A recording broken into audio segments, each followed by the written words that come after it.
Oh, hello there and welcome to another DDM episode. Today we're going to do a compression test. So this is the item that you will be requiring to do a compression test. You can buy them for very cheap, however, I also need to have a few connectors, some electrical tape, some crimping tools, a 12-volt battery and some wiring. Now you may be wondering why I need all these tools, because normally you put the compression tester in, you crank and that's it. Well, I'll show you. So this is the reason why we need to do all this extra things with wiring and batteries. Because I have my engine removed. And it's on my balcony. So what I've done in between the scenes of the video is I made this. This is a thick gauge wire, as you can see, with a metal connector which I've crimped at the end using this tool, which I'll show you very soon. And the reason I made it so thick is because the starter motor requires quite a bit of amperage, which means it's much better to use a thick gauge wire. So this one is done, and that will be connected to the positive terminal, to the positive side of the starter. Positive terminal of the battery, just to be clear, and then to the starter. This side is the negative. I'll just show you how this crimping works. You get one of these tools and you want to strip back, if you can see it, the rubber here, or the insulation I should say, sorry. And then you get it in here, in the 1.5 mil in this case. Maybe it's actually less. Yeah, it looks a bit less. Or my tool's old, one of the two. So you get the insulation in there. I don't know if you can see that. You squeeze it and then you just pull, and if you can see that, you have now some wire exposed. From there you get your connector, which I have right here. You slip it on until you see the wire coming through the end of the connector, like so. And this is really nice, it's blue color. You have a blue coat in the middle here. And all you do, let me get a good grip, you crimp it. Check that it doesn't come loose, which it doesn't, and that's kind of it. So now let's put this Frankenstein creation together and see if it'll actually work. Fast forward a little bit, we have now the solenoid of the starter connected to the positive, everything else is grounded. So now we need to activate the starter solenoid. So what we need to do here is bridge this to this, because they're both positive, and then the solenoid is engaged, so that's what I'm going to use this wrench for. And I'm just going to connect the two and see if that'll start it. Make sure though that you have a rubber handle, because if you don't have a rubber handle, you're going to get quite a shock. It's a pretty good pun. Okay, I'm going to admit this is positioned a bit precariously, but if it starts, then we know it works. So I'm just going to concentrate on my left hand, making sure to touch the two connectors and see if it actually works. Oh shit. Let's try again. I think it works. Okay, let's try this again without shorting it. So I need to concentrate. Oh yeah, that didn't shock me, it just kind of startled me. Let's try again.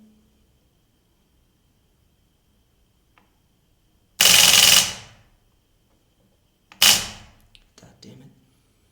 Okay, I have to do this properly. Come on, don't be scared.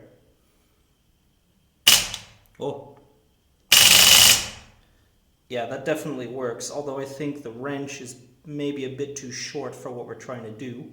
So I'm going to get another tool, but this works.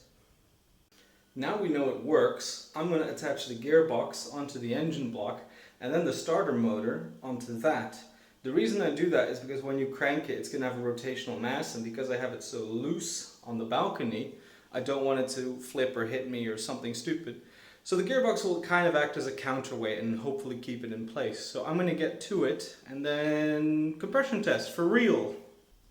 Here is my little setup over here. As you can see, the starter motor negative is attached and grounded onto the satellite dish bolt, which I'm going to assume is going to be fine in this configuration. From there, we have the positive of the solenoid attached with a thick cable, and also the negative here, which is also attached and grounded on the engine. So all we need to do is hook up the battery, put in the compression tester, and then get our wrench to activate the solenoid. So here's our compression tester, and we're going to go put it in the first spark plug hole. I have already removed the cover that's blocking all the 4 spark plugs hole on this engine, and I've already twisted in the compression tester into cylinder number 1. So all that's left to do is to crank it by activating the solenoid, and we should get a reading. I do apologize, this is the best position I can get filming on my own, but I'm just going to hook this up, crank it, see what it is, and then repeat for all 4 cylinders.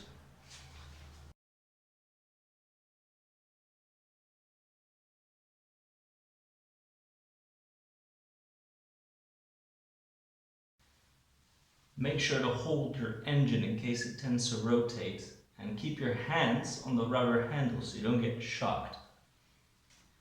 Here goes nothing.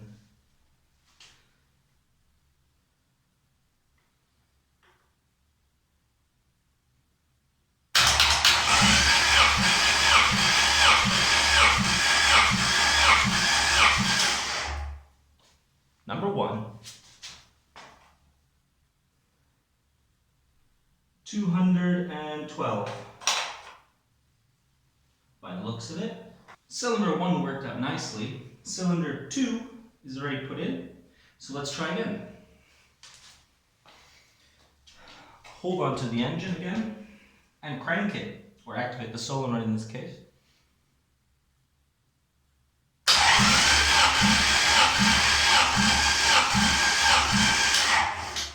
That should be enough cranks. Ooh, that's no good. Let's try that again.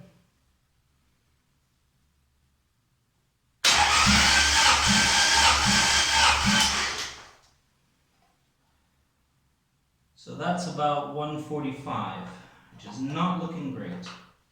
Just really quickly to mention, you have your compression tester with pressure in it. Before you put in the next one, just release it. Time to test cylinder number 3. Get out of the way for the camera.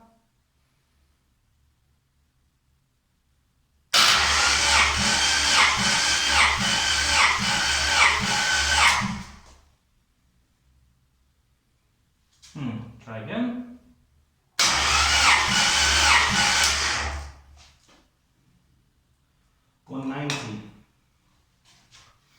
So the last cylinder, I'll try to show it as it's being cranked.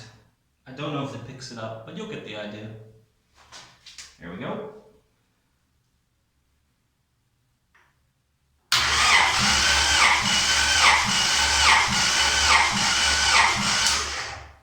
That's pretty good, about 205. So from our findings, we have been able to see that cylinder 2 is running a little bit lower. So to test to see if it's the piston rings or something else, we're going to put a little bit of oil down into the cylinder and crank it again and see if that does anything. So it's a little bit later in the day. However, we do have some oil, and we're going to go put a little bit down into the cylinder and see if that will increase the pressure. Now, I do apologize. It is dark right now because, you know, winter time's a thing here in Europe. But I don't know if you can see this. I do have a little bit of oil here, which I will put in the cylinder. Now, the reason I put in this oil cap is because we don't need a lot of it in there. So I'm going to try to put it in there, and hopefully you can see it, although I kind of doubt it, but you have to believe me, it's going in. Okay. I think that's about it, almost. Let's just keep it upside down to make sure that it's all going in.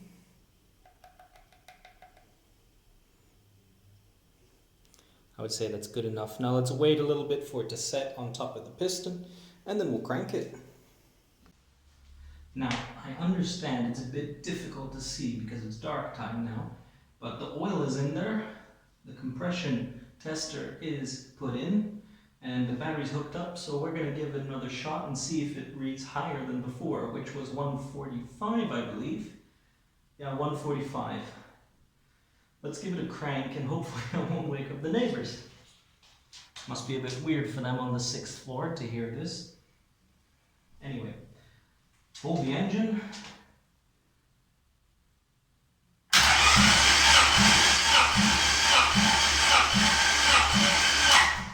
That should be enough. And we have a reading of